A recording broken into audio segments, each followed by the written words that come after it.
We are back with the final match of day number 2 here at the Hearthstone Grand Prix. It's time to find out who will be getting their tickets to the top 8 for tomorrow to play for $25,000 as well as their championship tour points. My name is Frodan. I'm joined by Brian Kibler and Noxious, who will be casting the next match, our last match. Now, we do apologize. We know that the round of 16 has 16 players and not 6. But, you know, as the nights progress, we haven't been able to broadcast everything. And, you know, in the interest of making sure the players get enough rest for tomorrow, we're broadcasting this final match, which I believe is Chalky versus Frozen, 2 North American players.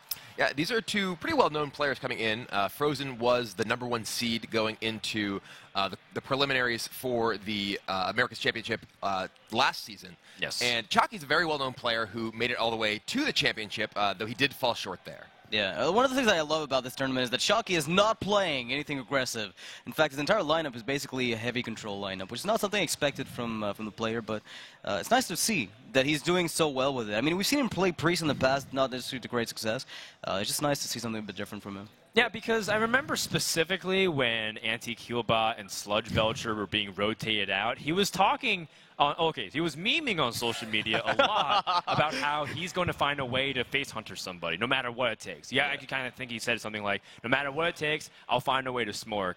And it hasn't happened. Face hunter has been horrendous so far in the current meta game. What happened? Why are these aggro decks so bad, Kibler? I mean, part of it is the nerf to Leper Gnome. Leper Gnome was a centerpiece of a lot of these very aggressive decks. Also, there's just a lot of powerful healing effects, even though Anti-Keelbot is gone. Forbidden Healing has been a superstar in these Control Paladin decks, and Chalky is playing a deck that is, well, full of those sort of effects here.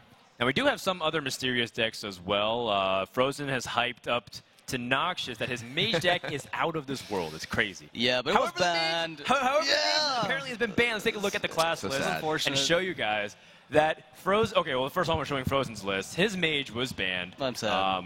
And that kind of that's like what? Like Chalky knows all the lineups, and he said, "I don't want to play Rogue. I think Rogue's like really good against my lineup." And Chalky says Frozen's mage deck is so crazy that he's willing to forego his initial strategy of banning Rogue every single time just to not play that mage. What's up, Kibler? Why is that happening? I mean, I don't actually know what's in this mage deck. Noxious is the one who has this information, so I'm excited. I wish we could see it. Yeah, I wish too, but like Chalky ended up, what happens is his lineup loses, he said 100% to Freeze Mage, or whatever that list is. It's a mix of Freeze Mage with a bit of special effects thrown in. And he says, if I don't ban Rogue, at least I have a 10% win rate against Rogue, whereas the Mage would just beat me every single time. So it's just trying to maybe not get swept. But if Frozen opens up with Rogue, which I think he will, I think he's got just a good chance to go 3-0 again on stream. I mean, Rogue has proven to be a very powerful force in this event. We did see Frozen, I believe, on camera, 3-0 sweep with that Rogue deck already. Yes. And it's particularly powerful against those controlling styles of decks, which is exactly what Chalky has here. All right, well, we'll take a look at Chalky's lineup as well. One of the interesting ones, again, is that he brought control decks. He has no Shaman, no Rogue. Another really weird dynamic here is normally you have one or the other. You can justify not running Shaman, maybe if you're playing more of the Rogue-centric lineups. But you can also justify not bringing Rogue if you're not comfortable with it. Maybe bring Warrior. But he chose not to bring either. Instead, he chose to bring Priest. Yep. Very odd choices, but it's worked out for him. I can't argue with the results. Top 16 is still another yet consistent finish for our player from Indiana. Yeah, and the Priest is a class that we have not seen very much in this tournament. We've seen a few Priest decks here and there, and typically they actually have not been that successful. Yeah, we've seen like a little bit of Darkshire Alchemist, Flash Heal, like attempts at making some wins, but it seems like they're always trying to play so defensively all game that they never find an opportunity to go for the lethal, which is basically the thing you don't want to be doing in a tournament setting. Like, there's nothing in this pod that you're isolating by playing heavy control, unless everybody's bringing heavier aggro list, but right now it's just not the case. All right, well, I believe the games are about to begin, so for the final match of the day, make sure to get everyone tuned in here at twitch.tv/DreamhackHS as we continue to see who is going to the round of 8 with Frozen versus Chalky. Take it away, boys. Well, it will be Frozen opening up with his Shaman, and Chalky is playing that Priest deck. And this has to be one of the matchups that Chalky is looking to run into with Priest. One of the reasons that you choose to play Priest is that it can have a strong matchup against aggressive styles of decks, thanks to cards like Shadowward Pain and the board clear effect of Akanai plus Circle of Healing. Right. One of the things, too, that's to keep in mind is that the way that Chalky built his Priest is very reminiscent of what we saw pre-expansion with the Elise. A lot of Priests right now just try to go for a N'Zoth approach, and they just forego the possible Elise. But against something like a Warrior, very often you run into Brawl, control, you lose that matchup because your N'Zoth is gone. So it's like a mix of the standard control adapted to a little bit of the new metagame. But it's opener from Frozen with the double Totem Golem and no, really good follow-up to put pressure, or heavy pressure at least, on the Priest is a bit slow. Chalky does have an excellent answer to Totem Golem in his hand with that Shadow of Pain, and a very key card with Harrison Jones.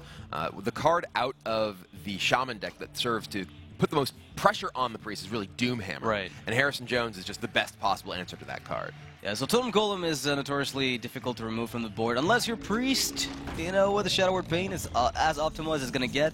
And it's looking like no matter what comes down on the board, he should be able to answer it, but the 7/7 right now does not find a Shadow Word Death in its way. Yep.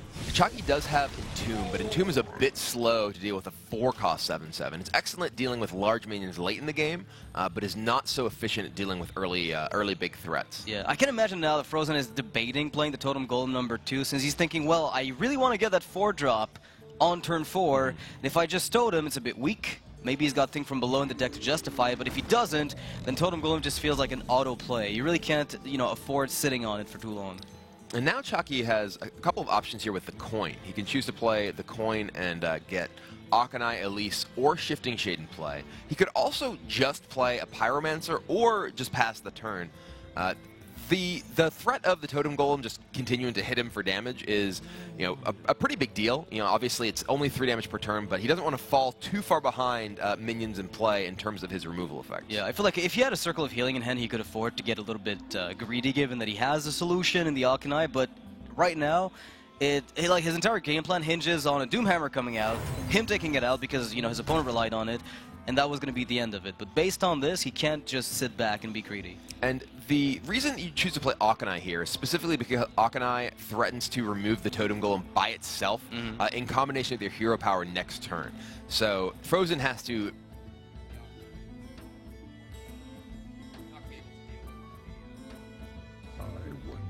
So it looks like the Akanai Soul Priest can be taken out by Lava Burst. I imagine you want to really take out the Lava Burst right now.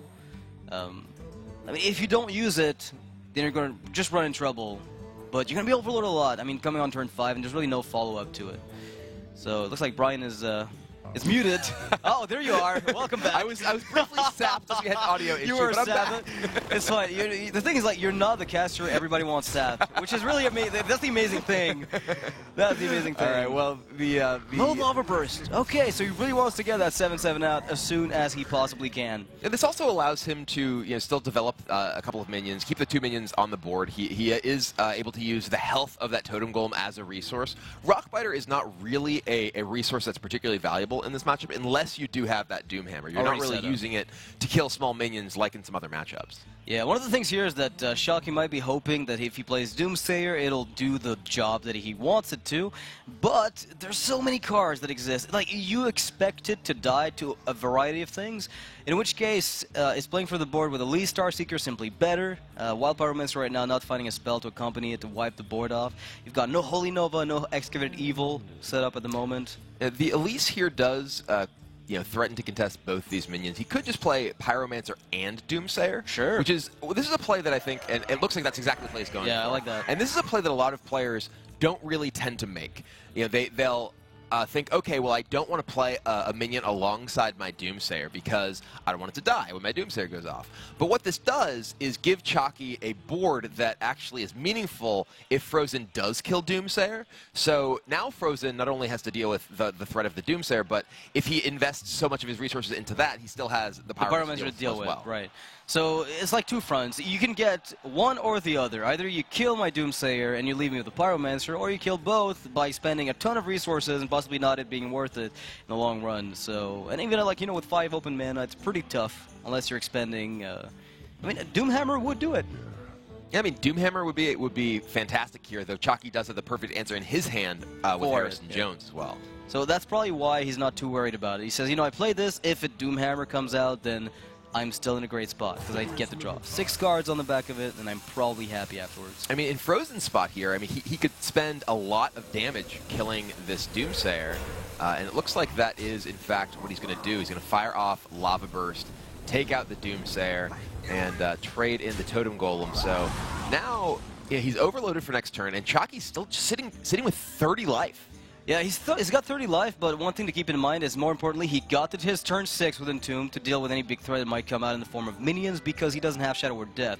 So if he goes for the Elise here, which, you know, seems like a fairly reasonable play, his turn 6 is still looking rather good. Whether he plays Shifting Shade and heals Elise, or big threat comes out and he's got to Entomb, he's in a spot that's very comfortable for Priest. And yeah, just putting a minion in play that can help do a little bit to contest the board, gets the Elise down. Frozen now, he's really looking for some way to really put pressure on. Obviously, a Flame Wraith Faceless does exactly that, though as you mentioned, Chalky does actually have an answer with Entomb if he chooses to play it. So it's an interesting position the Priest is in, because usually you think, you know, if I defuse the early game, then I'm usually safe for the rest of the game. But Ancestral Knowledge right now being Frozen's hand will allow him to refuel at some point in the future. And given that a lot of his damage output may come from weapons, if he picks up a Doomhammer, he still thinks there's a shot at winning the game. Justicar Trueheart is, however, for Chalky, insurance of that, and this is a very strong card in the matchup. Yeah, Justicar is a card that gives the Priest player additional value for each of their hero powers as the game progresses, and that's all the Priest wants to do, right. is elongate the game, give themselves more opportunities to get value out of hero power, and if they do have the ability to remove Doomhammer in particular with Harrison Jones, it becomes very difficult for the Shaman to generate enough damage to actually win. Yeah, it's one of those things where the Priest is essentially, I mean, banking on the Shaman going all in as early as possible and punishing him for doing so, right? And I think there's really no game plan other than going all in as Shaman against Priest, because very often they'll either outvalue you if you wait too long, and they also have burst potential nowadays. So if you wait too long, they will have a board, and they will eventually just be able to rush you down, you know, for 10 damage a turn. Yeah, and here Chalky, he is in pretty great shape. He does have the ability to attack into the Eternal Sentinel. I think that's what that thing's called. I never really quite Eternal remember. Sentinel is the name, yeah. I mean, like right now it's all blurring I was up. thinking, is that there's it? a lot of. So. I still don't know, by the way, what the 5/5 that comes is. out of Twilight Summoner is. I still don't know. I have no. We saw like 10 of them during the tournament, No and idea. not one of them was taken notice of. I feel so bad for the poor little thing. We're so bad, killer. Yeah, Eternal Sentinel does die, and he has the option to play Justicar Trueheart. He could just go ahead and play Sylvanas. And either of those he could actually accompany with Flash Heal if he's feeling like, hey, I really want to get the mana usage in here. He does just choose to play Shifting Shade and heal his Elise. It's the maximum like value you're gonna get, but it's not the highest pressure play. Right. Which is interesting because in the Priest versus Shaman matchup, one of the really important things is that you are dealing with the immediacy of the threats as they come. And you're not necessarily trying to maximize your card value for everything that you draw. Right. You're really looking to ensure that if things go long enough, you tend to win. And, well, there's Doomhammer. Okay. That is usually the card that allows the Shaman to kind of turn the corner and continue to put pressure that overwhelms the Priest's hero power. But Chalky has the perfect answer in Harrison Jones. Yeah, one of the things I want to emphasize as well is the fact that he did not play Tunnel Trog before the Doomhammer, which means he has, in anticipation, the Elemental Destruction lined up. His plan was never to just buff up the Trog with Doomhammer, but instead wipe the board clean while having the weapon developed. Unfortunately, that has come to a very, very grim end. Though fortunately, if you're a Chalky fan, suddenly, Good point. Suddenly 10 cards. Yeah, it's a matter of perspective, I guess. Yeah, suddenly a lot of cards. And yeah, he's actually here just using Circle of Healing to cycle. He recognizes that these Circle of Healings in his hand are not particularly powerful, and he just wants to find other cards that allow him to get more of an immediate effect on the board. And this is pretty much the situation you're waiting for, to use Elemental Destruction, as we were talking about earlier. Fortunately for him, at least, he's got a decent follow-up he's with gonna the burn a pickup. card. Yeah, I mean, it's got to happen. I'm sure chat's so happy. He Like, burned a really? card! Yeah, Oh you my get God. punished! You get punished! It better be a Northshire Cleric, just for good measure. For those who may not necessarily get my sarcasm here, I think burning a card is one of the things that is in some matchups it's actually quite relevant. Right. If you're playing, say, against Freeze Mage, Sure. and you're in a situation where you can burn a card, sometimes that card can be a cornerstone of their deck, something like Alexstrasza, something like Archmage Antonidas, perhaps. Here, though, Chalky has so many tools that he can use to win the game. He's actually already even drawn map. Yeah, he so doesn't even there's no mind. individual card Right. that really matters that much to burn. I mean, he could later on maybe mail the monkey, and chat would literally go crazy, and like Twitch would just explode. But for now, it's mostly meaningless. I mean, the Shaman is overloaded beyond reason. Yeah, that is a lot of overload. But Argent Horse Rider will go to the face. One thing that's interesting from Chalky's deck so far here, we have not yet seen, I'm not sure if we saw when he was playing on stage before, a Cabal Shadow Priest. No, I think the list that he's running is one that basically mimics the old school Control Priest with a lot of board clears, and it tops off in, like, it plays a few Death Rattles. We're talking Shifting Shades, Museum Curator, Sylvanas, with possibly a N'Zoth at the top end, but it's not even required. It's just interesting because it's actually the Cabal Shadow Priest is a card that I think has dropped dramatically in value a lot. because many of the biggest threats for the Priest deck aren't necessarily minions you can actually take with it, and the loss of Shrinkmeister as well means that it's much less impactful in a lot of situations. But suddenly, Frozen's actually built a pretty big board here. And there's no Akanai. Chalky has no Akanai Soul Priest, so he has no ability to just clear this board with that Circle of Healing. He does have Shadow Word Death, so he has an easy answer to Flame with Faceless and picks up Excavated Evil. Well, that's an answer. That will actually allow him to just clear off the entire board with Shadow Word Death if he so chooses, but I think he may actually take a little bit of a different approach. I mean, he may not even be in that much of a rush to deal with the with anything but the 7/7, because in truth, like, what is anything else than the 7/7 doing to him at the moment, right? He's healing for 4 turn. He's got the bolt to kill a 2/3 PV and wants to. He's basically negating the damage that's coming in. He just wants to protect his Shifting Shade here. That's really his plan. Like, poor little thing. Don't let it die, Kibler. You know, he's been so good to me. I don't want to send him to his doom. Oh, it looks like Finley's coming out for, I mean, I guess Life Tap is useful. Yeah, Finley's great here. Life Tap is really what you're looking for, and I think that's what we saw up in the corner there. Yeah, there was that animation. So Life Tap, definitely the best option here. If he'd picked up Steady Shot, that would have not been nearly as effective because he really needs to actually generate a board here that's able to generate repeat damage rather than just go to the face, because he can't really outrace the upgraded hero power. That's true. One of the things that is also important is not many shamans are running Bloodlust anymore, right? Like, those aggressive shaman lists that aren't running, you know, Think from Below, they're just not including Bloodlust in their lineup, which means even if you get a board against Priest nowadays, you're half expecting it to just blow up at a given point in time. And with 2 Excavated Evils in his deck, that reduces tremendously the amount of value that's going to be acquired over the course of the game. Well, there is the second Doomhammer, so this is going to represent a clock that Chalky does not necessarily have an answer to. However, it's not a fast enough clock by itself. It just keeps up with the hero power. Yeah, it's basically just going to negate the health that Chalky's recovering every turn. I have my own Flame Wreath Faceless now. The Hunter is the... I mean, this is just... Oh, and there is N'Zoth. Yeah, that's a comforting sight. And that will bring back Chillmaw. What's a taunt to do? Why just bring it back?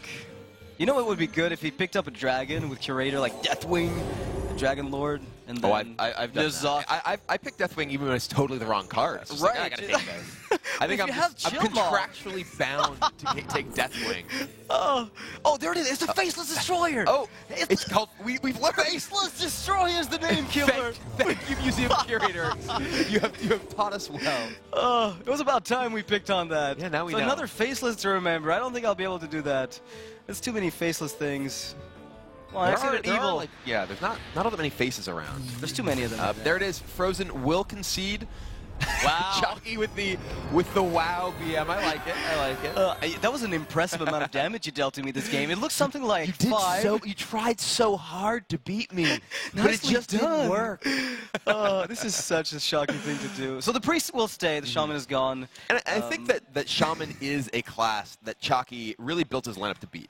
You know, he has a very, very anti-aggro, very control-oriented lineup here. And as we were saying earlier, it's really going to be the rogue of Frozen that we think he's going to potentially struggle with. Absolutely. So right now, you might think that Frozen is a bit tilted, that everything went wrong. But in truth, what he's doing is he's throwing the 2 first decks that aren't rogue to die. And if those get even a 1 win, that's great. But if they don't, the rogue is there as a backup plan. It's a fail-safe, I think, at this stage. And I think I actually heard Valeera. Yes, it is. There it is. So Frozen will be playing his rogue deck. And this matchup is all about that card in Frozen's hand right now, Gadget Zan Auctioneer. And Prep. It's actually, incidentally, one of the best combinations you need to have even right now. There is no good answer in Priest besides Akanai Circle. Wow. And, well, there's half of it, but there's also just a bunch of cards that don't really do anything on their own. And this is one of the reasons that Priest and Control decks in general, but mostly Priest, struggle against Rogue specifically because they have so many of these reactive cards that they aren't able to necessarily put on a lot of pressure of their own. So the Rogue just has a ton of time to build up not only the mana to get to Auctioneer, but a big handful of spells. Yeah, exactly, to dump them all at the same time. And you can't really prevent them from doing that. Curator was a nice draw there for Shocky, as he had no other turn to play. But and this is actually interesting because the choice between Polluted Hoarder and Shifting Shade has a stronger body, but typically a lot of Rogue cards aren't necessarily that good for priests in a lot of cases. Though that may be a little bit different now that Blade Flurry is no longer included in Rogue decks. Right, I mean, you will never hit the Blade Flurry anymore, so that's like 2 other cards are gone from what you usually would get. Deadly Poison is still rather bad, but the rest can be somewhat useful, and Eviscerate a Backstab can do a lot of work for you. Yeah, I remember casting Thought Steal against a Rogue, stealing 2 Deadly Poisons, and then removing Thought Steal from all of my decks for like 6 months. I was just so sick of it. I did it the other way. I added Blingtron. I was like, okay, I have a solution. It's like there's 2 ways to go about it. Either you remove the card or you just try to work around it. Oh, another nice card prep. there. And the Violent Teacher here, now that a Shadow Word Pain is gone, Frozen feels like it's a really good chance to play that. But Chalky does have the second Pain, which does let him answer the Teacher. Yeah, one of the things to keep in mind as well is we see the Doomsayer here, which doesn't look that impactful against Rogue, but the fact that you can drop it as a preemptive deterrent before the Garrison Auctioneer turn means that basically you're delaying the possible Auctioneer from falling down by 1 turn, giving you that window of opportunity to find Arcanine Soul Priest. The problem is what you're actually delaying for. Right. You know, the Priest deck doesn't really have that many things that it can build toward that are necessarily terribly threatening to the Rogue.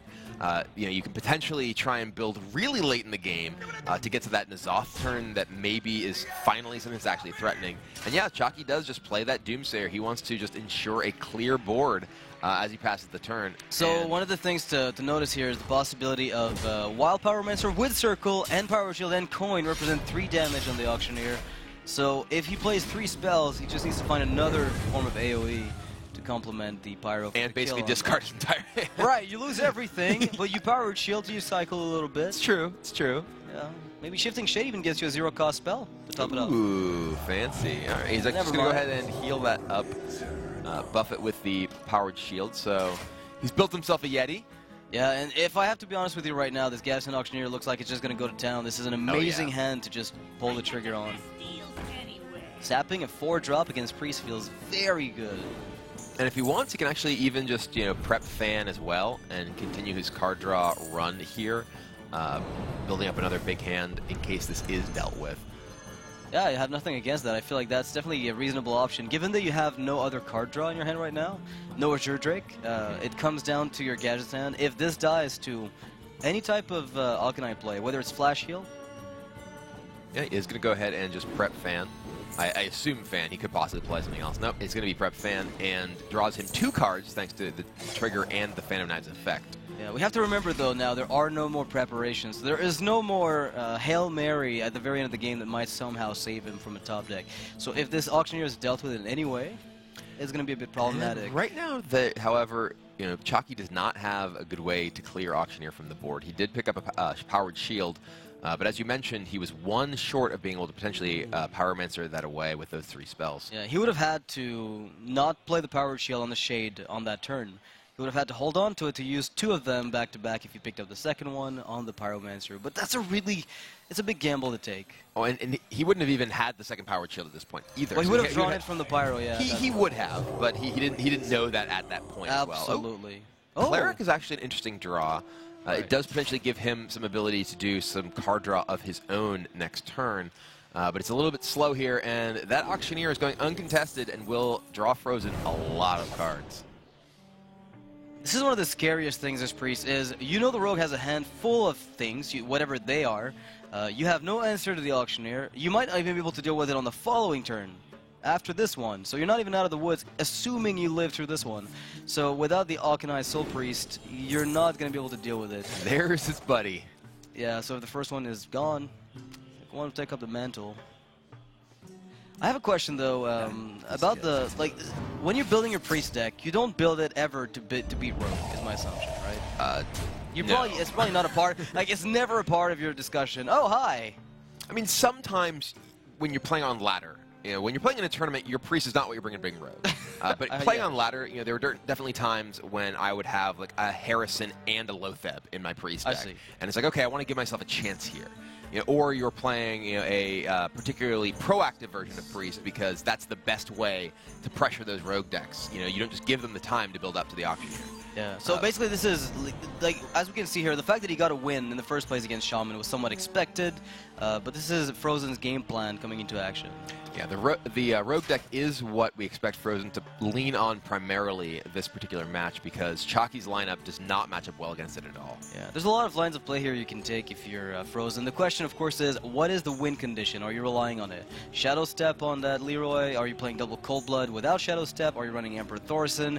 Like the fine details of the Miracle Rogue list are basically what are going to determine how he's going to approach the And here, with Light Bomb no longer available in Standard because it was part of GVG, this is a play that really actually puts the Priest in kind of a rough spot. Yeah. You need to have perhaps Akanai Circle to deal with this, maybe Shadow Word Deaths, but you leave the SI-7 agent up as well. So you're able to put them under much more pressure because Priest doesn't have a guaranteed individual card answer to a big board like this.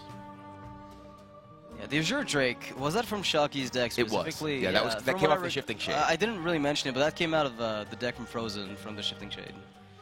So it's actually pretty useful with Excavate Evil on turn 10. If another Auctioneer comes up, you can deal 4 damage in AoE, lose the Drake in the process, but that's perfectly acceptable. Yeah, and it looks like Chalky is going to do some burst card drawing of his own, playing the Pyromancer and Cleric. Going to go ahead and Death plus Circle, drawing 4 cards. He also has the ability to coin out a second Death, which will allow him to take out the Tomb Pillager as well.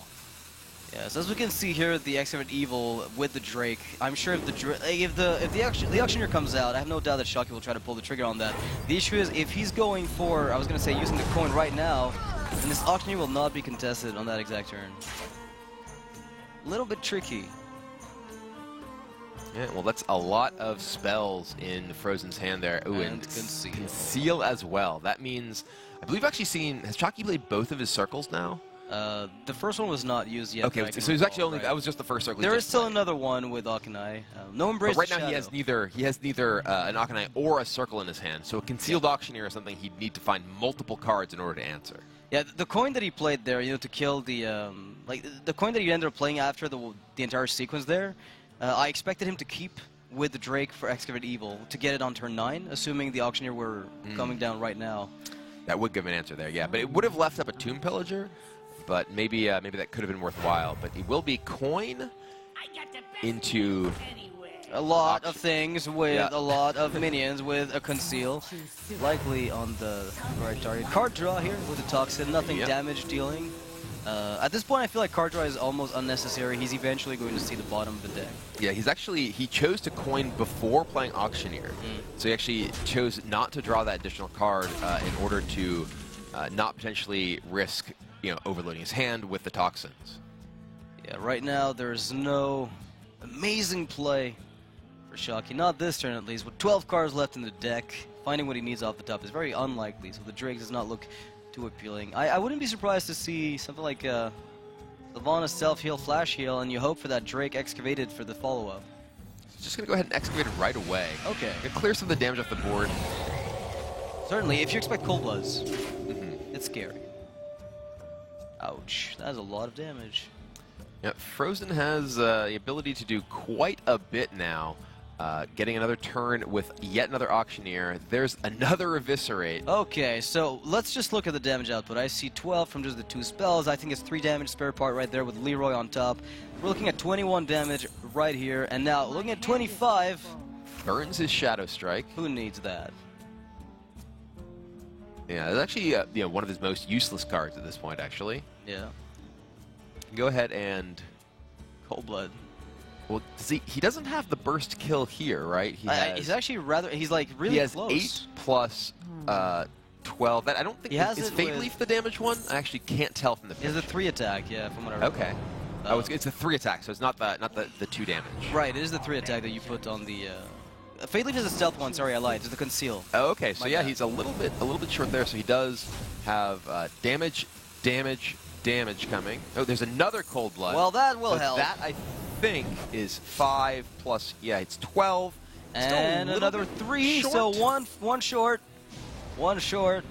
but There's that's nothing there. Probably pretty close to what he needs to actually close this game out because he's able to conceal this. Almost out of cards. The one card left in the deck. And there's only Leroy to stop him, which is not going to do it. I mean, Azure Drake. Azure Drake into Excavated Evil. He can clear the board, heal himself, but not going to be enough. Leroy's going to end it. He knows it's coming. Yeah, And the game is done. Frozen with Wow. incredible right back at him. I like it. I like it. I just want to point out, the Rogue did what Frozen wanted to do. It's going to be able to streak probably in the other decks from Shocky. Shocky has no hope that the Rogue is able to take the entire... You know, that his lineup can beat the Rogue at all.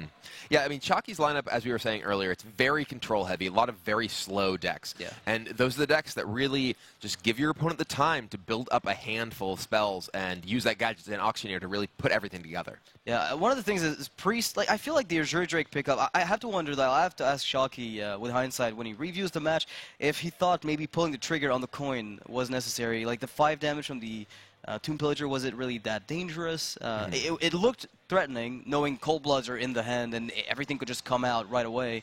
But there's a lot of ways you can play that matchup. Frozen's got a little smirk on his face. All right, well, this is not a controlling deck from Chalky. His Warlock is Zoo. Yeah, I mean, I guess if you listen to Raynad, it's a board control deck. Well, but it's not really. It's not a aggro deck in the sense that it's just trying to rush your opponent down as quickly as possible. Sure. But it is an aggressive deck in the sense that it doesn't necessarily give your opponent that much time. Yeah, if they let it just go free, it'll eventually kill them by turn 4 or 5, even sometimes. And this is actually an excellent opening hand. He has a good curve here with some minions that are not super easy to deal with. Yeah. Though Frozen has a pretty strong opening himself. Edwin, in particular, is very difficult when played early on, very large for Zudex to deal with these days. Right. There's no more Ironbeak Owl in most of these decks. I'm not really sure if Chalky does have the Crazed Alchemist tech, but that doesn't do anything against Edwin. Right, like it seems like the Owl was substituted a lot of the time by the Crazed Alchemist to deal with a lot of stuff like Doomsayer, but this part of Whelming is going to give him the reach that if Edwin is, like, if an all-in happens here by Frozen, like And I think coin, I think we may see. Oh no, he's actually just going to coin SI. what a reasonable man. It is, yeah. This is the you're not going to just go all in. And frankly, the power overwhelming is something you certainly have in your mind when you're Right. playing against a Zoo deck. So he is going to just go ahead and SI the Wolf away, which leaves Chalky with Imp Gang Boss for his turn. I mean, if a backstab is picked up here, I think this will put Frozen in an amazing position. But this is also not too bad. I mean, if you want, you can get a 6/6 Van Cleef on this board. Which is still very good. Right. And you are, I guess, forcing the power overwhelming on the Imp Gang Boss, which also slows your opponent down because then he can't play anything any bigger than a 3-drop. I mean, Frozen doesn't actually really have a play this turn that's terribly exciting, other than perhaps Prep Fan Van Cleef, as I stumble Van with my Van words. Cleef. Van Van Cleef. But I mean, Van Cleef, that's what it's called, Van right? Cleef, that's the play. So All right, he's he's just just going to take it slow here. What He a has the reasonable Violet person. Teacher in his hand, too. And Violet Teacher into Prep Fan is also quite a powerful play. True. Actually, it probably is even better given the fact that you expect the Imp Gang Boss to trade in, go down to 1 health, Fan of Knives, and your Dagger together will clean up the Imp, and the Violet Teacher will put down a slew of 1/1s to handle something even as annoying as Forbidden Ritual, which, incidentally, if you throw away the Fan of Knives on a combo, It's true. you're really going to suffer. Yeah, Fan of Knives is definitely an instrumental card to deal with a lot of the big boards that Zoo is capable of. Ooh, and there's a backstab. That's really So nice. It's a really exciting card, not necessarily the best here. I mean, I feel like if you hit the Imp Gang Boss with a backstab and your Dagger hit, you've put, what, 6 minions on board? Yeah, if you backstab it, dagger it, you do put 6 to the board. And then if you and then you can play Prep Violet Fan. Teacher, Prep Fan. Right. Or, well, I guess More, you play the Violet more Teacher first, spells, but- sure. Why not? Why more spells? But yeah, he's just going to go ahead and play the Tomb Pillager, taking this a little slowly as well. He does have the Azure Drake too, and the Azure Drake alongside Fan can potentially deal with larger minions as well. So Right. he could be just looking to try to get Chalky to commit more to the board to get more value from this fan. Right. We were looking at the match, by the way, before the like a lot of the matches right now. Zoo is playing Gormok. A lot of Zoo lists are including Gormok in their game plan, and so Frozen knows better than to leave 4 minions on board. Even if you might be inclined to pop the Shadow, the Possessed Villager, just to make sure that it goes down on the Phantom Knives, it's a lot safer to go for something like this. Yeah, does decide to just go ahead and clean things up, and Gormak would have punished him if he had left it up. Direwolf Alpha here, and another one. Still punishes allows him to go ahead and just clear off the Tomb Pillager and push quite a bit of damage to face. That's actually a lot. That second Direwolf Alpha gave a lot of mileage for Shocky. But I mean, this is a great this is that opportunity. Right. This is that opportunity Frozen has with the potential for Azure Drake, 3-point backstab, and then potentially prep Fan and clear almost the entire board. I think that makes a lot of sense. I mean, you are technically just cleaning up everything. He has a number of other options. He could make plays with SI Agent, but this is a really Edwin big even, board. Right? You go like backstab, yeah. I mean, coin, there's a number of possible SI options prep, here. Fan, Edwin for like a 13,000 Edwin. I don't even know the number. Like, there's too I many believe that's cards. right. I think it's 13, but it's actually 13,000. yeah. It's somehow It got lots there. more health than attack. It's weird how it works that way. Yeah. Just I blame the faceless Let's destroyer. just start off with backstab. All right, it looks like he may still just be saving this fan. Maybe he's taking a very conservative approach because he could be really trying to play around the possibility of Forbidden Ritual. It's a very scary card, honestly. Like, just Absolutely, getting yeah. these two guys down, like, this is a big enough Edwin, an 8-8, if I'm not mistaken, that your Zoo opponent will be throwing resources into it, and enough of them that this Vile Teacher may be coming out on the board uncontested. Yeah, and he does have the ability to clear that off, so there's no real possibility of all that much scariness. That is, but ooh, that's is actually the perfect draw for Frozen. With Power Overwhelming and Mortal Coil, he is able to take down Edwin. I did not expect that, to be honest. He's not going to do it, though. He's going for 4 minions on board before he Okay. plays Gormok.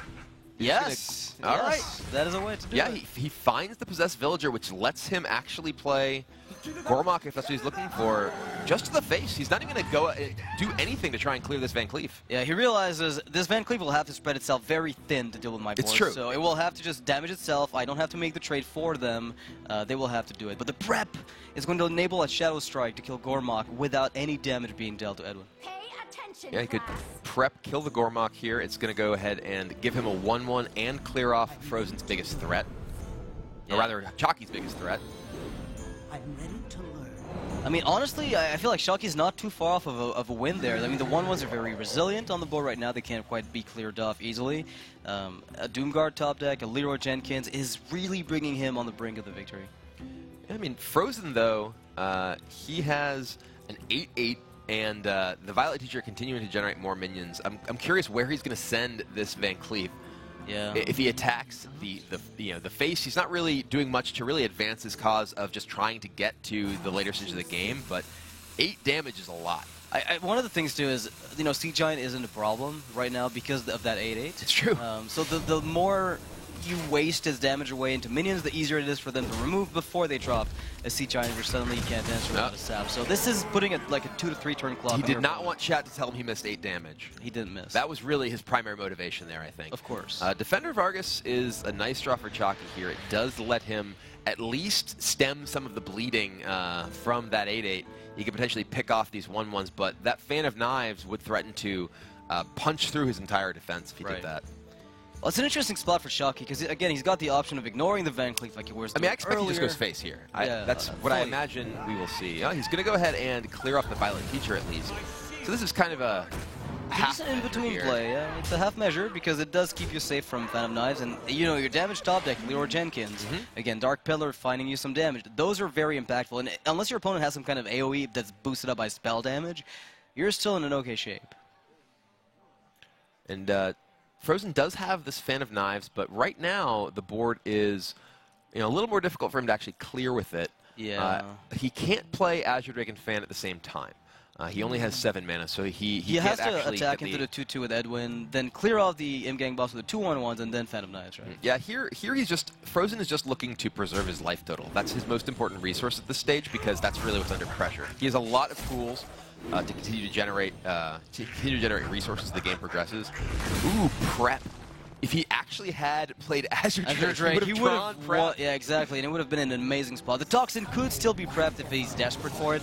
Now, right now, one of the things that's happening is the clear was very inefficient, right, as a result of the way this entire thing panned out, because one extra imp ended up being on the board, as opposed to none.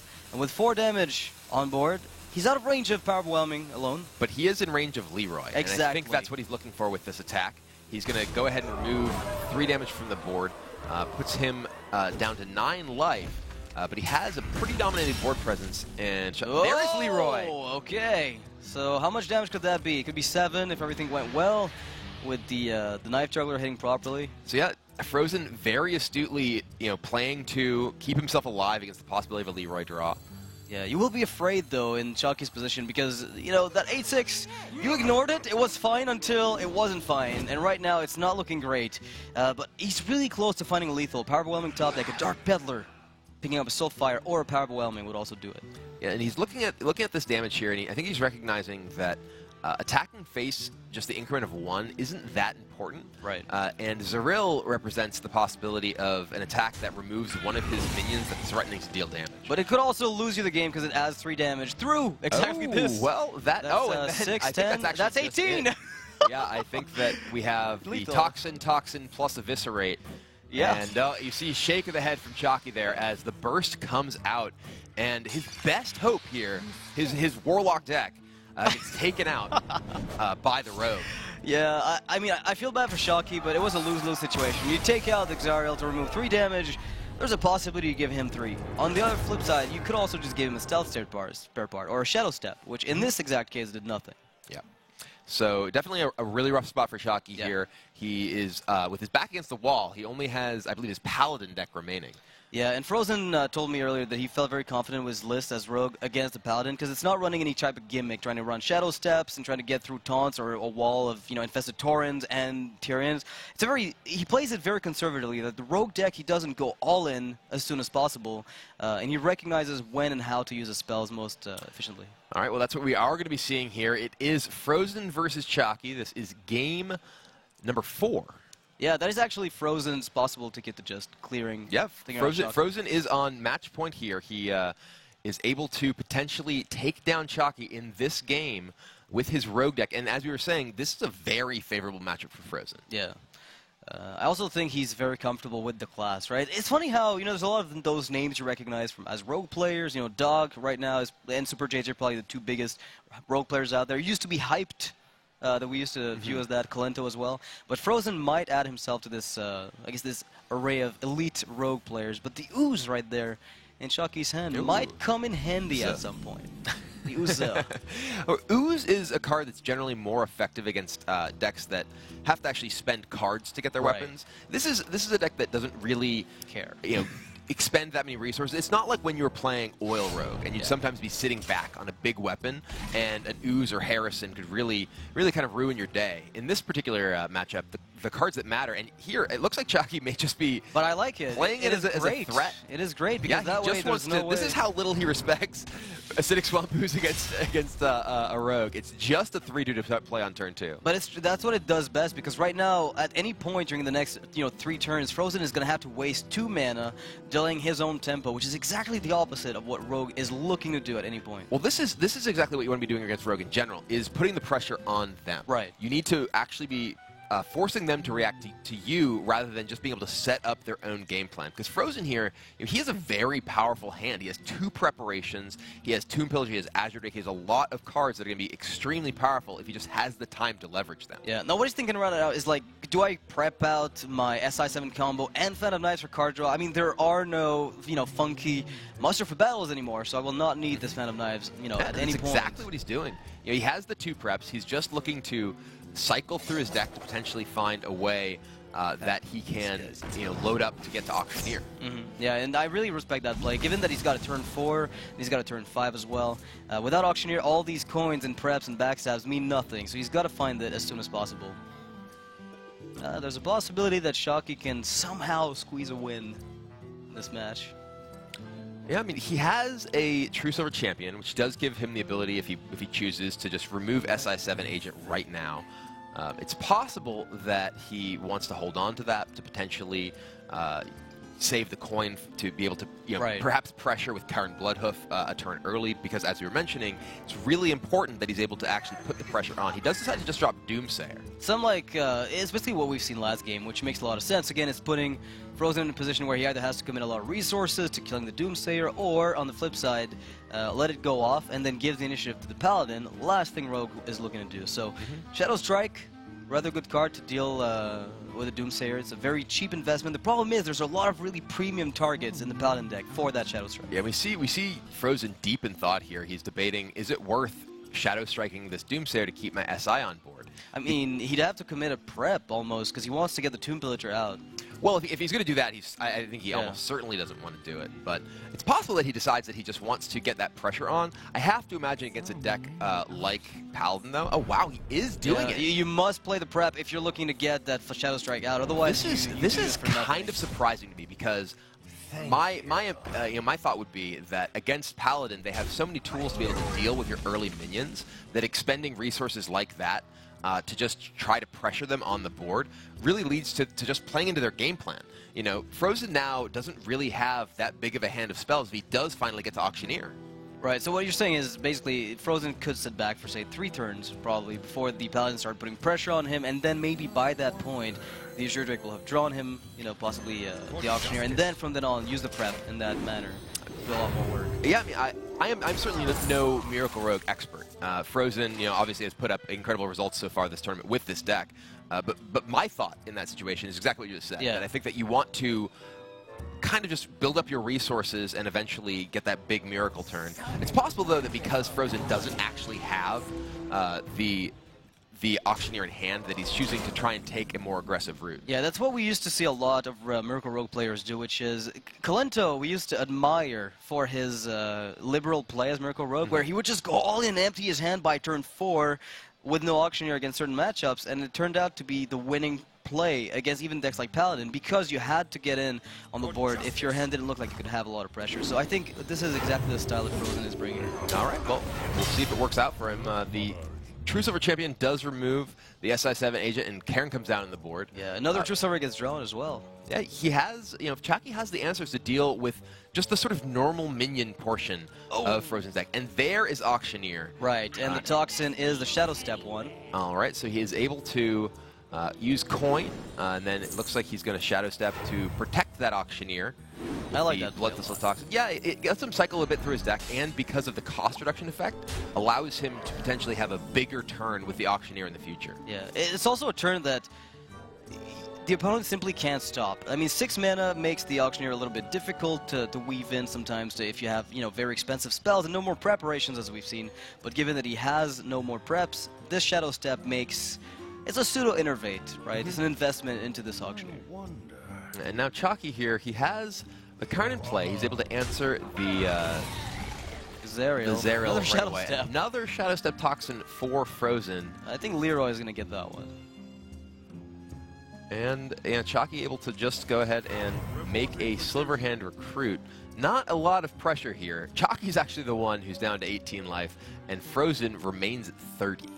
Yeah, again, the power of the Auctioneer. Without this Auctioneer, this hand would look a lot more meager than it is right now, which just goes to show the importance of it. And with the Cold Blood and the Eviscerate, it's actually looking like it doesn't take too much more to be able to push a ton of damage. But with Forbidden Healing, all it takes is a little bit of time to kind of reset everything. Eardrick to Pure? The ultimate test? Yeah, do you want to keep your Cairn safe by playing Eardrick, or is it just an overcommitment and you might as well lose the Cairn to play N'Zoth later, or just play Humility?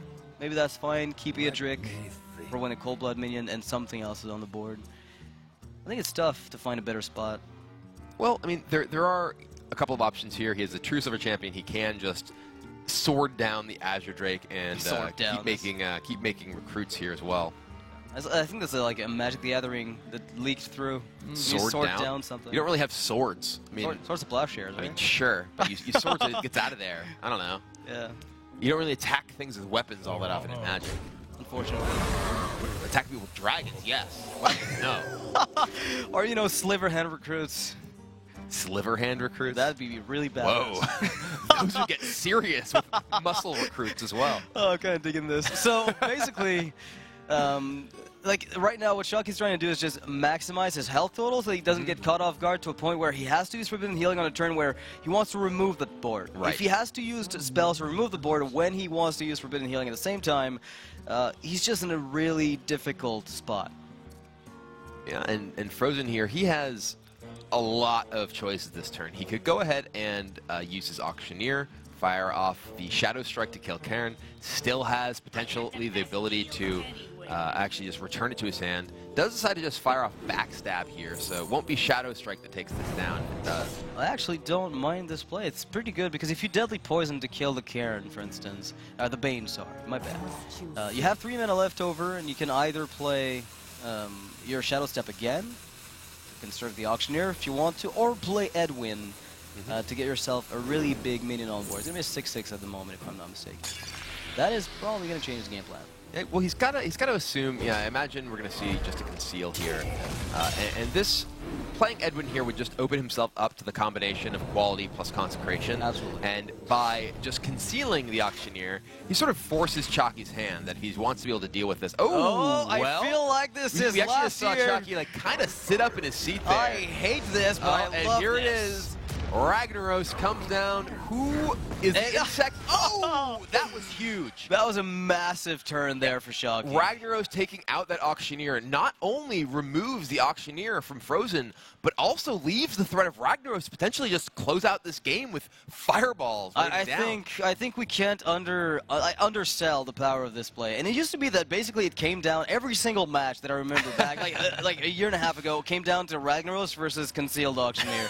And this is basically the exact same thing coming up. The more things change, the more they're the more same. they stay the same. I mean, at some point, if Ragnaros ever became good while Auctioneer was good, then it would come to that. So, I mean, I have to assume at this point you really don't want to commit too much, but you can't afford not to. And you're not going to win on the back of staying behind and I like the waiting. Shadow Strike to the face. Oh yeah, you just have to let him know he means business. I think at this point you have to get like a big bad Edwin. How big and bad can it be? I mean, as big and bad as you want it to be. Big enough to survive Ragnaros. I'm kind of surprised that he just went to the face rather than actually just killing Ragnaros. Well, And he could have Shadow Strike eviscerated Ragnaros here. But the question is, how do you win the game? You have to top deck the Auctioneer #2 or Leroy. It's true. It's true.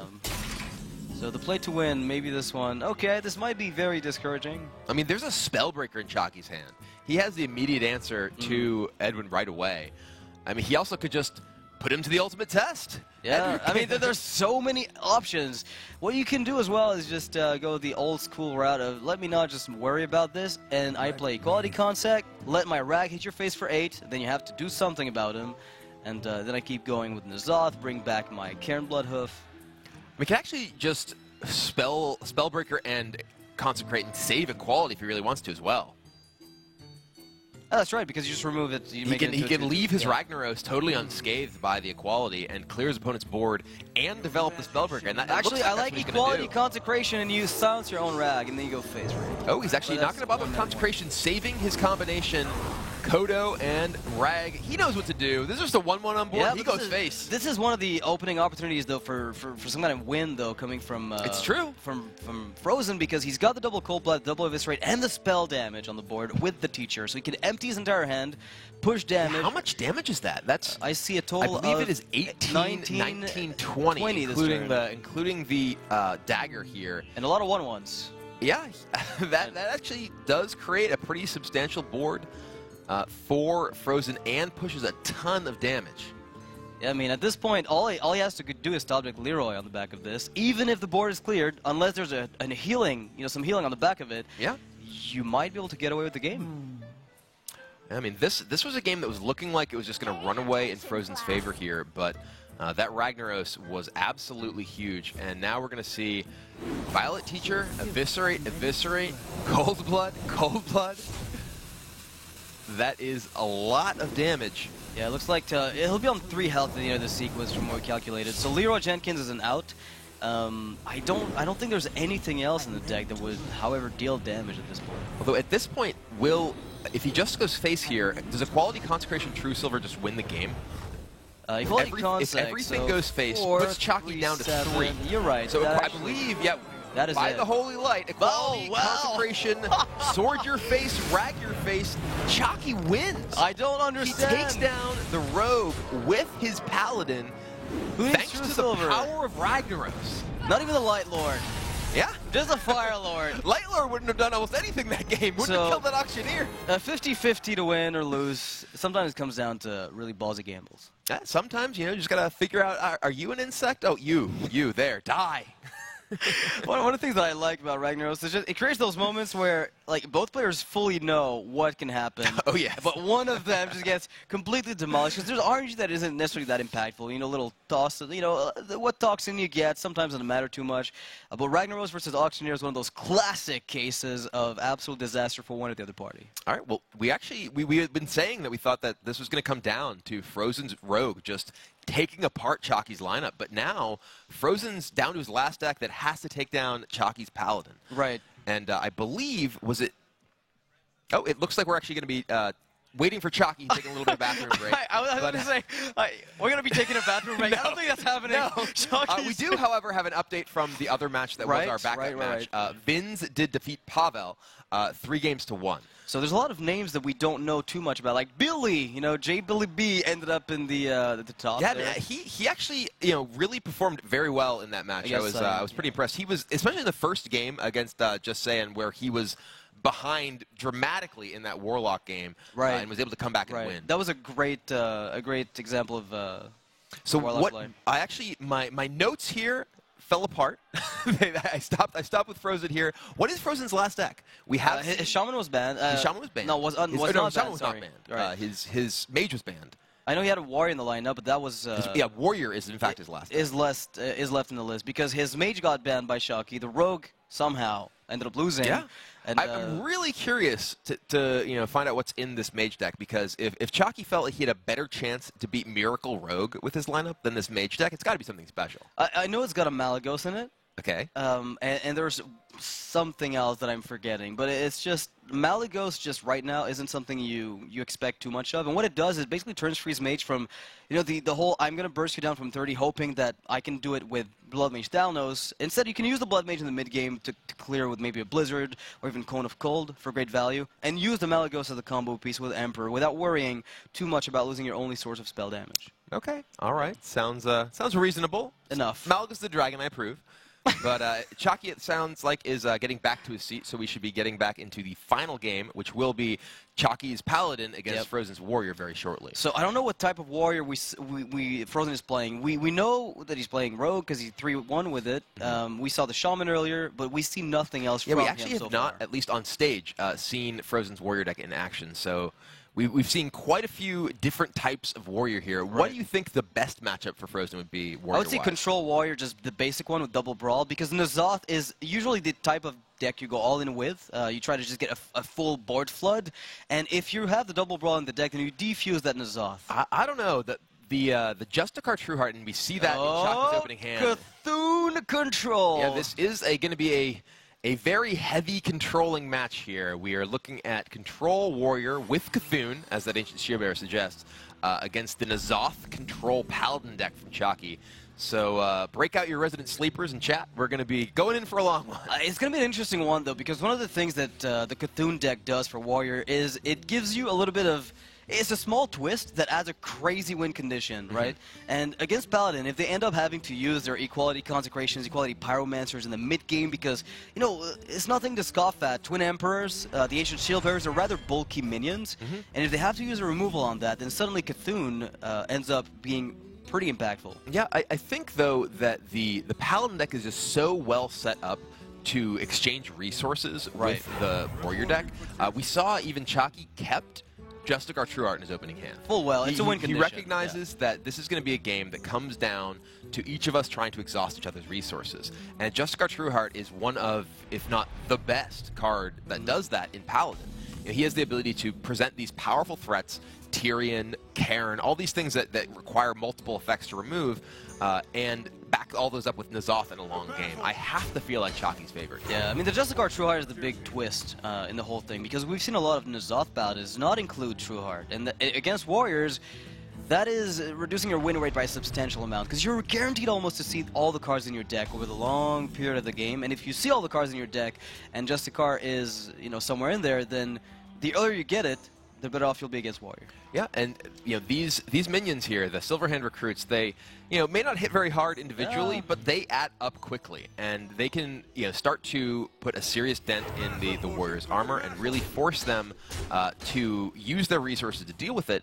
And the Warrior really, as you were saying, wants to save Brawl specifically for those late N'Zoth turns, because otherwise they don't have a way to deal with it. Yeah, well, Justicar will be on both sides of the board, which is at least something for Frozen, because one of the things those 1/1 do is they add up, more so when there's, 2 of them per turn. But what the Justicar can do is mitigate a lot of that chipping away. Well, it does it to a point. Justicar does allow the Warrior to build a big armor total, but that armor total is just taken down by those recruits, which are multiplying every turn. Yeah. So I think that the Justicar for the Paladin is much better than the Justicar for the Warrior. For sure, yeah. No doubt, no doubt. But that's interesting. The Doom Caller from Frozen, he is quite committed to the Cthulhu plan. What actually happens is, when you're building Warrior Cthulhu, you'll tend to play something like the Shield Bearers, one Doom Caller to bring back Cthulhu. You're never playing this against Paladin unless it's dead. If they use Humility on your Cthulhu and somehow it finds a way to sacrifice itself, then getting that Cthulhu back is essential. All right, well, Chalky, I mean, he is able to just continue putting the pressure on with these recruits. The Silver Hand now has upgraded hero power, able to generate 2 1/1s per turn.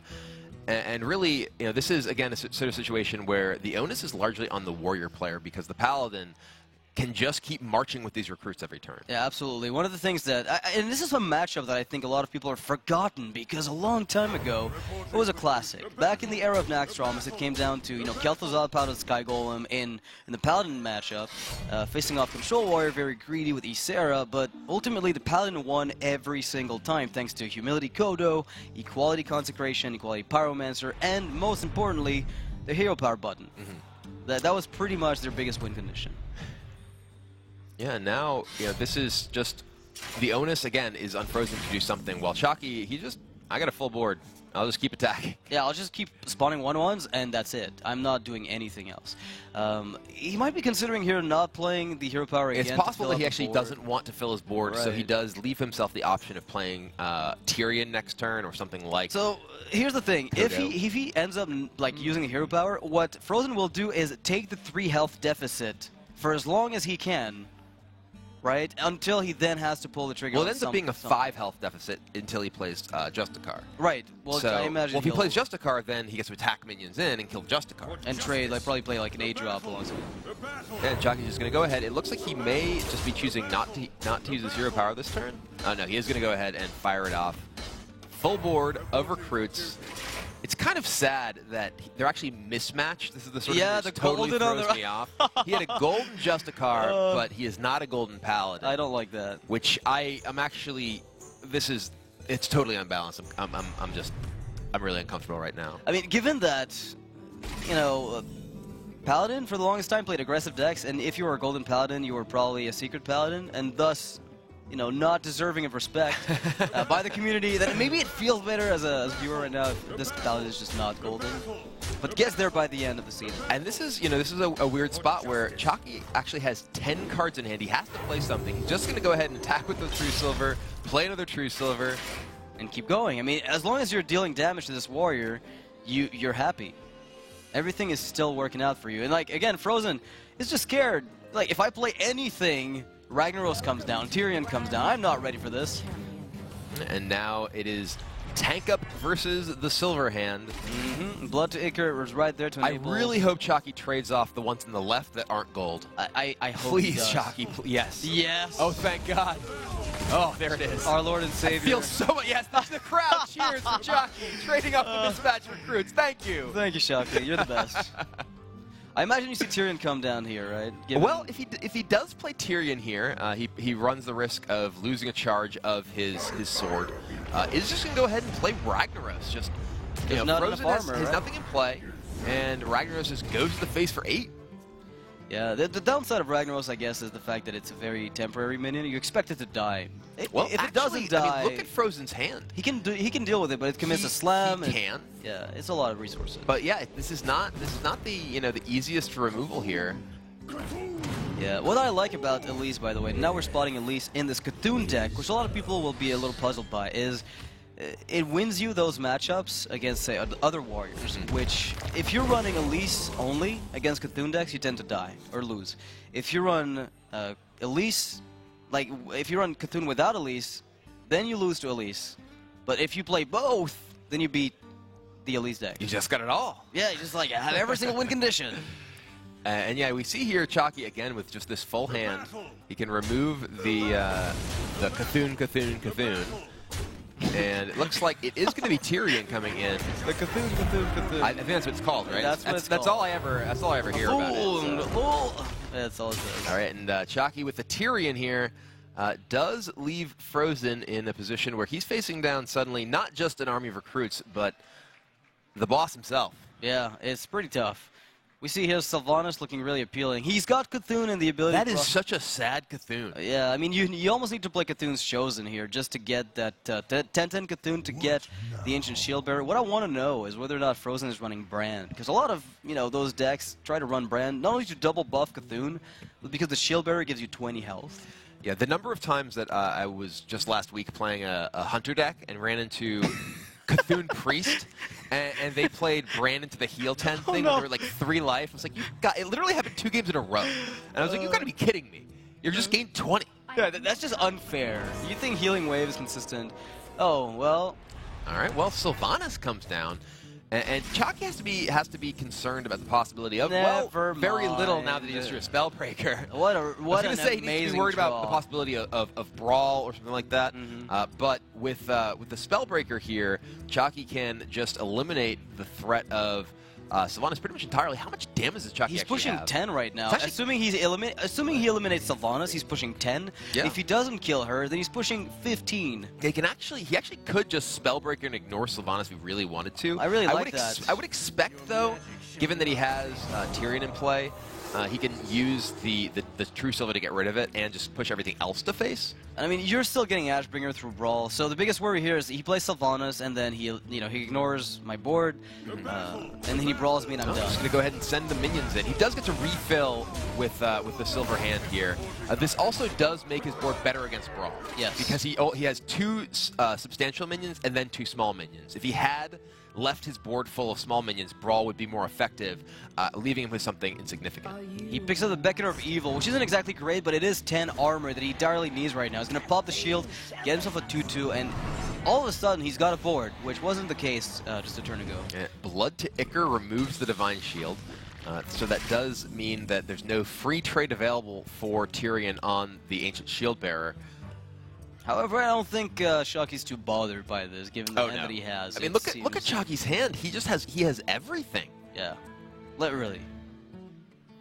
In fact, he has 10 cards. He has 10 cards. He can't use get some any of them. more. He's got everything. All you can hold. Yet he has Humility to potentially neutralize the Ancient Shield Bearer. Sure, why or not? Peacekeeper, either one. I mean, Frozen must be desperate for a Brawl at this point. Like, again, I don't know how many of them he's running. I'm assuming 2, given the Control Warrior has a hard time getting away with playing only the 1 right now. It would be very surprising if he didn't have that. I mean, Cthulhu hits for 10 right now. You can bring it back with the Doom Caller. You have Twin Emperors, which also can buy you some time. Yeah, it looks like he's actually may go with Face, and is he going to Kodo this? Or just leave it up? Leave it He's up. just going to leave it up. Leave it up. Kodoing it would make it more difficult for Frozen to use an Execute here. You'd have to Face Tank or have some other enabler. And that's There's another Shield Shield Bearer, though, Yeah. and Twin Imps. I think we're going to see the Acolyte of Pain or the Armor Up with the Twin Imps. You typically don't want to draw too much. Yeah, so he gains 4 armor here, puts him at 19. How much damage does Chalky have in play? He has 10, 11, 12, Quality 13, 14, Consec. 15. With double Consec, it's not there yet. He's close. 2 off. If he actually had played Kodo last turn, He won. He'd actually have lethal this turn through Twin Imps. Wait, could you technically find a way to kill your own Tyrion? So if you Equality Consecrate, let's assume you do that. 3 minutes die, you play Solemn Vigil. Could you pick up the lethal? True Silver It's has possible. already You, been you played. you could find Wild Pyromancer, Right. which would allow you to play Pyromancer into Forbidden Healing, into the which would clearing give you Tyrion, Ashbringer, which could and then actually you can kill your attack from opponent. fire. Exactly. So Or he even does the play other- Kodo this turn. Okay. So he's not quite going for the full lethal. He's going to lose a lot of his board, so he's not pushing as much damage as he could. But I don't think he's too worried about, you know, as long as he's got that equality and that consecration, it's insurance against anything going wrong. And he's still just at a very, very high life total as well. Does choose to actually just keep Solemn Vigil because otherwise he would be actually just drawing to a full hand again. So we're looking for Brad. If we don't find him, we're going to have to go for the... Is this just the gonna be inevitable Cthulhu? Yeah, it sounds... without Harrison Jones, I mean, you don't really want to execute that guy. Yeah, and it's going to Good be... luck. He's checking what died and what didn't. The Tyrion just... Tyrion lives. Yeah, and very much... Whoa, Face that tank. is just suicide. I believe that's actually just going to leave Chalky as the victor. Yeah, And actually, Frozen is down. that is going to be it. Chalky takes the match. We thought he was a huge underdog against the Rogue deck, Absolutely. but by the power of Ragnaros, he comes through and takes the match over Frozen. Very well done. It's nice to see Shocky win with a control lineup Yeah. this time around. I mean, it's really good to see. Absolutely. It's comforting. Chalky, he has been known for so long for playing Right. aggressive decks. You know, he made his way through the preliminaries with Yep. aggressive decks, played aggressive decks again at the championship, but really showing his versatility here. Yeah, it's really nice to see that he actually ended up winning a matchup he thought he was going to lose. He thought he has no chance against Frozen's Rogue, given the fact that Rogue played, you know, he played well. Shocky didn't feel confident one bit. Well, it worked out for him anyway. So Hello, Frodan. hi. But move the mic up. You're tangled. I was in the bathroom, but I actually had the stream open watching that Paladin game. It was pretty awesome. I mean, Chalky being down, we just said it before the series, we weren't sure if the Rogue was going to be his big sore point, right? But, you know, being able to land that Rag was huge. Being able to flip that series at that point was just kind of like exciting to see it because I know Chalky for a while, the last Dream Hack, he got actually really far again, but got denied an ability to win the tournament. And Chalky's been saying it for a long time. Whenever he enters these tournaments, he goes really far. Top 8 is almost synonymous with Chalky at this point. Yeah. He gets top 8 in almost every tournament. Yeah. But the question is, how far can he go beyond the top 8? So he's joining us once again at the desk. I want to ask him, Chalky, you're here once again in the top 8 at an event. Congratulations. You're probably one of the big marks of consistency with very few players right now in company. But can you go all the way here and win it all? Is top 8 enough for you? I haven't really even put any thought towards that. Like, I've been taking it game by game, and Oh. I really did not expect to win that series, especially after like the Zoo versus Rogue. I kind of like mapped out all the possibilities, and it always came down to Zoo versus Rogue. So when I lost that, I was like, oh. Yeah. But Did you know sometimes the mage? Ragnaros comes off the top. Yeah, I mean, that you know- Ragnaros you were saying is like, okay, well. Seems good. I mean, it's kind of like a better bomb lobber if you think about it. Yeah. Yeah. I have a question for you, like regarding the mage. Do you know what's in that mage list? Yeah, we have the public list. Okay. So I see. essentially, I know Frozen didn't ban Warrior every series, but I looked at my lineup and his, and I figured he'd ban my Warrior, and that would leave me with Zoo, Priest, and Paladin against Reno Malagos Freeze Mage. In case you guys aren't aware, those are pretty bad matchups. So I banned that. So I was happy with how the bans went. Unfortunately, that left Rogue up, which is I've been banning almost all tournament long. Really good against my decks. Zoo was my best shot, failed, and Paladin somehow got it done. Turned out Ragnaros is your best shot. Yeah, He's I've pretty been good. trusting Ragnaros this entire tournament. You know, sometimes it's my opponents, and I'm just trusting it to hit a 1/1. Other times I'm trusting it to hit a Stealth Auctioneer. Yeah, you had a lot of luck with Ragnaros this time around, because even your opponents last time, you played with fire, literally. Yeah. Like for 3 turns straight, I was like, this is not going to work. But it did, so give grass, man. Good win. Yeah. Yeah, well, job well done, Chalky. And you are the Dignitas member once again to go through. I know people will put hopes again on Green Sheep and Blackout, and they got pretty far into the tournament as well, Cranch too. But you're once again the last man standing here for your team. And so going into day number 3, and you have probably the most experience once again in the top 8 so far. We have a couple of buys from France. We have a couple of underdogs in Terrence and Billy B. But you come in here as the established player once again. Do you think that adds to you at all, or do you feel like right now you're just kind of like, whatever? Like at this point, I have no more expectations. Yeah, I mean, I'm kind of, kind of over expectations at this point. Last top 8 I went to, you know, that I was the favorite, and, you know, went in thinking that, and it was probably true, but unfortunately the results did not reflect that. So this time, you know, whatever happens, happens. That's as good. The other guy, Leave it to rag. Leave it to rag. Yeah. That's good. I like that. Jockey has Good been attitude. humble. Wow, Good very attitude. modest and very, very you know, meek phrase there. But I mean, I'm really proud of you, Jockey, for being able to once again make it to the top 8. Because I think a lot of players, they get mark of consistency, like Tice, for example. That's like the first thing that thinks about. Is, Tice is so consistent. But you know, Jockey's also got to so many top 8s by now. A job well done, indeed. All right, so that's gonna wrap up the stream here. We're done. We pretty much have almost all of our top 8. I believe some people are finishing off stream as well as Delay, Orange are playing their games. I was checking into it. Orange and Peyton had some really long control matchups, but I couldn't really see over the shoulder. I wanted to invade their personal space.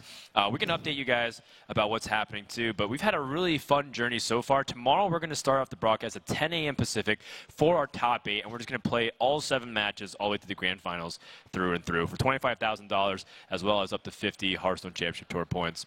Sorry, 10 a.m. Central. I'm so used to California time. Yeah. So. Around 11 hours from now or so, we'll be beginning it. Anyways, thank you so much everyone who's tuned in. We'll be back again for day 3 to crown a champion here for the Hearthstone Grand Prix. I'm Frodan, with me is Kilber Noxious, and from Jockey as well, who also earned the top 8. Have a good night, and we'll see you guys tomorrow.